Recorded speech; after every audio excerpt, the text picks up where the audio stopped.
नमस्कार दोस्तों, मैं हूं एडवोकेट रिंकू डाबरा और आप मेरे साथ देख रहे हैं अपना पसंदीदा चैनल डाबरा लीगल। तो आज हम बात करेंगे डॉटर्स राइट इन एंसेस्टर प्रॉपर्टी, यानी कि लड़कियों का अपने पैतृक प्रॉपर्टी में हिस्सेदारी का अधिकार है या नहीं है। ये कोई लेटेस्ट जजमेंट नहीं है, ये वीडियो मैं केवल एक अवेयरनेस के तहत बना रहा हूँ कि सभी को इसकी जानकारी होनी चाहिए। तो जैसे कि मैंने आपको बताया कि आज हम बात करेंगे डॉटर्स राइट इन एंसेस्टर प्रॉपर्टी। तो आज हम बात करेंगे किस एक्ट के तहत एंसेस्टर प्रॉपर्टी में किसका अधिकार होता है, कितना होता है, क्या लड़कियों का होता है या नहीं होता है तो किस सेक्शन के और किस एक्ट के तहत होता है, और नहीं होता तो क्यों नहीं होता है। और हम कुछ सुप्रीम कोर्ट्स के जजमेंट भी डिस्कस करेंगे और फाइनल कंक्लूजन पे भी बात करेंगे। तो जैसे कि टॉपिक है आज का कि डॉटर्स राइट इन एंसेस्टर प्रॉपर्टी। तो जो एंसेस्टर प्रॉपर्टी होती है उसमें जो अधिकार होते हैं वो होते हैं as per Hindu succession act 1956 का सेक्शन 6 के तहत होते हैं। तो जो ये एक्ट है हिंदू सक्सेशन एक्ट 1956, ये जो है 1956 में बना था, और जो इसका सेक्शन 6 है वो अधिकार देता है कि एंसेस्टर प्रॉपर्टी में किसका अधिकार होगा। तो अगर हम हिंदू सक्सेशन एक्ट 1956 की बात करें तो उसके अकॉर्डिंग जो है जॉइंट फैमिली में जो है केवल सन को ही अधिकार है, यानी कि सन, ग्रैंडसन और इस प्रकार से, यानी कि जो लड़के हैं उन्हीं को अधिकार है एंसेस्ट्रल प्रॉपर्टी में अधिकार पाने का। तो अगर आप हमारे चैनल पर नए हैं तो आप हमारे चैनल को सब्सक्राइब कर लीजिए ताकि आपको इसी प्रकार की लेटेस्ट नॉलेज हमारे चैनल के थ्रू मिलती रहे, और पूरी जानकारी पाने के लिए आप वीडियो में अंत तक बने रहें। तो ये तो कहता है हिंदू सक्सेशन एक्ट 1956, यानी कि जो 1956 में बना था। लेकिन हम आज के ज़माने में बात करते हैं जेंडर इक्वलिटी की। तो जो जेंडर इक्वलिटी है वो कहता है कि लड़का हो या लड़की हो एक समान है। तो इसी को ध्यान में रखते हुए जो है एक बिल इंट्रोड्यूस किया गया 2004 में, 20 दिसंबर 2004 को जो है बिल इंट्रोड्यूस किया गया राज्यसभा में। तो जो ये था हिंदू सक्सेशन एक्ट 1956 था, इसको अमेंड करने के लिए हिंदू सक्सेशन बिल 2014 इंट्रोड्यूस किया 20 दिसंबर 2004 में, और वो जो है पास हो गया 2005 में, और जो है 2005 में ही इम्प्लीमेंट हो गया। इम्प्लीमेंट की जो डेट थी वो थी 9 सितंबर 2005, यानी कि 9/9/2005। यानी कि अब जो ये एक्ट था इसका नाम हो गया हिंदू सक्सेशन अमेंडेड एक्ट 2005, जो कि 9 दिसंबर से इम्प्लीमेंट हो गया। और जो इसमें जो चेंज हुआ उसके तहत ये कहा गया कि now daughters are also have rights to get the ancestral property. तो इसमें जो है जो सेक्शन 6 है उसको अमेंड किया गया। तो सेक्शन 6 का सबसेक्शन 1 और उसके भी सबसेक्शन A, B, C थे, उन तीनों को अमेंड किया। तो हम एज इट इज पढ़ते हैं कि जब ये बिल इंट्रोड्यूस हुआ और जब ये एक्ट बना हिंदू सक्सेशन एक्ट 2005, तो इसमें जो है क्या चेंजेस हुए। तो एज पर सेक्शन 6 का सबसेक्शन 1 कहता है कि on and from the commitment of Hindu succession amended act 2005 in a joint Hindu family governed by the Mitakshara law the daughter of a coparcener shall. और इसका सबसेक्शन ए कहता है, अब जो सेक्शन 6 का सबसेक्शन 1 है उसके भी 3 पार्ट्स हैं। तो ए कहता है by birth become a coparcener in her own right the same manner as son, यानी कि बाय बर्थ से ही लड़की जो है कॉपेशर हो जाएगी एज लड़के के राइट होते हैं। यानी कि कॉपेशर जो एक टर्म है जो हिंदू सक्सेशन एक्ट में डिफाइन है कि जो कॉपेशर है उसी को राइट है।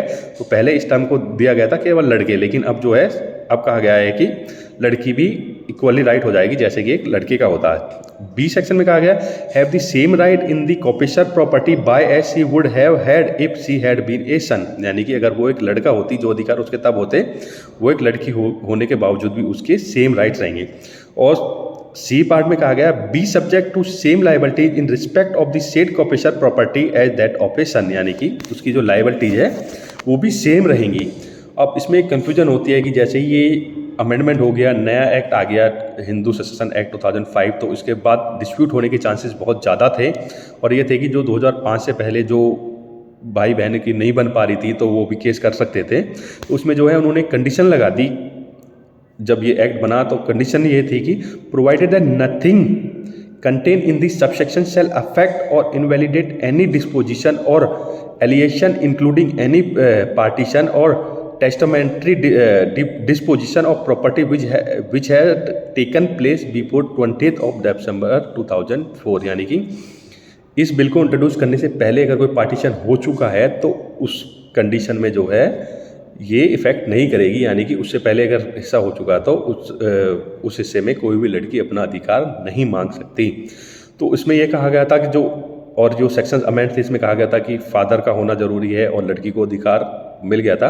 तो इसी को लेके जो है सुप्रीम कोर्ट में कुछ केसेस गए। तो पहला केस था Prakash and other versus Phoolwati and others, criminal appeal 72/17/2016। तो इसमें जो है जज ने कहा कि फादर का जीवित होना जरूरी है, यानी कि 2005 में जब 9 सितंबर 2005 को ये एक्ट इम्प्लीमेंट हुआ तो उस डेट पे लड़की और फादर दोनों का जीवित होना जरूरी है, तभी उसको जो है प्रॉपर्टी में राइट मिलेंगे। यानी कि सपोज करो कि एक एग्जांपल ले लेते हैं कि एक प्रॉपर्टी थी, उसमें 2 भाई थे, एक बहन थी, लेकिन फादर की डेथ हो गई पर बहन को हिस्सा नहीं मिला और वो प्रॉपर्टी जो है डिस्ट्रीब्यूट भी नहीं हुई थी दोनों भाइयों के बीच में। तो उस कंडीशन में लड़की कोर्ट चली गई, तो कोर्ट ने ये कह के उसकी एप्लीकेशन को डिक्लाइन कर दिया कि फादर का भी जीवित रहना जरूरी है। ये सुप्रीम कोर्ट ने जजमेंट दिया। ये क्रिमिनल अपील थी 72/17/2016 और केस था प्रकाश वर्सेज फूलवती का। फिर दूसरा केस था धन्नामना वर्सेज अमर का, जो क्रिमिनल अपील थी 188/2018। सेम केस था प्रॉपर्टी के डिस्ट्रीब्यूट को लेके। तो इसमें ही सुप्रीम कोर्ट ने कहा कि पिता का जीवित होना जरूरी नहीं है, 9/9/2005 के जीवित नहीं है तो भी लड़की को हिस्सा मिलेगा। यानी कि 2 जजमेंट अब हो गए अलग अलग। एक सुप्रीम कोर्ट का जजमेंट कह रहा है कि पिता का जीवित रहना जरूरी है, दूसरा जजमेंट कह रहा है कि पिता का जीवित रहना जरूरी नहीं है, हिस्सा मिलेगा। तो इसी प्रकार के अलग अलग 5-6 जजमेंट्स आए। तो फिर जो एक केस था उसको जो है एक बैच को फॉरवर्ड किया गया, यानी कि जो अब तक जो जजमेंट दिए गए थे इंडिविजुअल जजेस के द्वारा दिए गए थे या 2 जजेस के द्वारा दिए गए थे। जो फिर जो एक और केस है जिसको हम अभी डिस्कस करेंगे वो दिया गया 3 जजेस की बैच के द्वारा दिया गया। और ये केस था Vinita Sharma versus Rakesh Sharma other, criminal appeal 32601 of 2018। और जो जजमेंट आया इस केस का वो आया 11 अगस्त 2020 को आया। तो इस केस में जो है जो जजेस की बेंच थी उन्होंने कुछ अलग अलग पॉइंट्स मेंशन करे और पॉइंट्स ये थे, the provision contain in substituted section 6 of the Hindu succession act 1956 confirm status of the coppesure on daughters born before or after amended in the same manner as son with the same right and liability। यानी कि जो section 6 का जो amendment हुआ था वो same right देता है लड़का और लड़की को पैदा होते ही। दूसरा पॉइंट था the right can be claimed by the daughter born earlier with the effect from the 9/9/2005 with saving as provided in section 6 subsection 1 as to disposition or allegation partition or testamentary disposition which had been taken place before 20th of the December 2004। Third point था since the right in coppesure is by the birth it is not necessary that father coppesure should be living as on 9/9/2005। यानी कि third point में batch ने clearly mention कर दिया कि लड़की का जो है राइट बाय बर्थ रहेगा, ये जरूरी नहीं है कि फादर जो है जीवित हो, जो कि 9/9/2005 की डेट को जीवित हो। अगर उससे पहले डेथ हो चुकी है और पार्टीशन नहीं हुआ है तो भी लड़की का हिस्सा है। नेक्स्ट है in view of the rigour of provision of the explanation to section 6 subsection 5 of this act 1956 plea of the oral part. तो ये था कि अब क्वेश्चंस थे कि कुछ चतुर होते हैं, बहुत तेज होते हैं, जो ये कह सकते हैं कि भाई हमारा तो पार्टीशन हो गया था 2005 से, तो अब तो लड़कियों का हिस्सा बनता ही नहीं है। तो इसके लिए भी सुप्रीम कोर्ट की जो 3 जज की बेंच थी उन्होंने क्लियर पॉइंट्स मेंशन करे कि आप कोई तेज ना बन सके या अपने दिमाग में गलतफहमी ना पाल सके कि भाई हमारा तो पार्टीशन हो गया था इसलिए लड़कियों का हिस्सा नहीं बनता है। तो उसके लिए भी उन्होंने कुछ पॉइंट्स मेंशन करे। पहला पॉइंट मेंशन कहा कि in view of the rigour of provision of explanation to section 6 subsection 5 of act of 1956 a plea of the oral partition cannot be accepted as the statutory recognized mode of partition affected by the deed of partition duly registered under the provision of the Registration Act 1908 or affected by the degree of the court। यानी कि कोई भी oral partition accept नहीं किया जाएगा। यानी कि कोई वैसे ही बोलने लगे भाई हमारा तो समाज में बैठ के पार्टीशन हो गया था, समाज ने बता दिया था ये इसका है ये इसका है, तो हमने वो भाइयों में बट गया तो हमारा तो पार्टीशन हो चुका है। तो कोर्ट ने क्लियरली कहा है कि कोई भी इस प्रकार का ओरल पार्टीशन एक्सेप्टेड नहीं होगा अनटिल अनलेस उस पार्टीशन की कोई कोर्ट के द्वारा डिग्री हो या वो कॉम्प्लाइंसेस पूरा करता हो रजिस्ट्रेशन एक्ट 1908 के। तो इस कंडीशन में ये गलतफहमी ना पाले कि आप गुमराह कर देंगे, हिस्सा ना देंगे बहनों को, ये कह देंगे कि भाई हमारा तो पार्टीशन हो चुका था 2005 से पहले, तो कोई भी ओरल पार्टीशन एक्सेप्टेड नहीं होगा।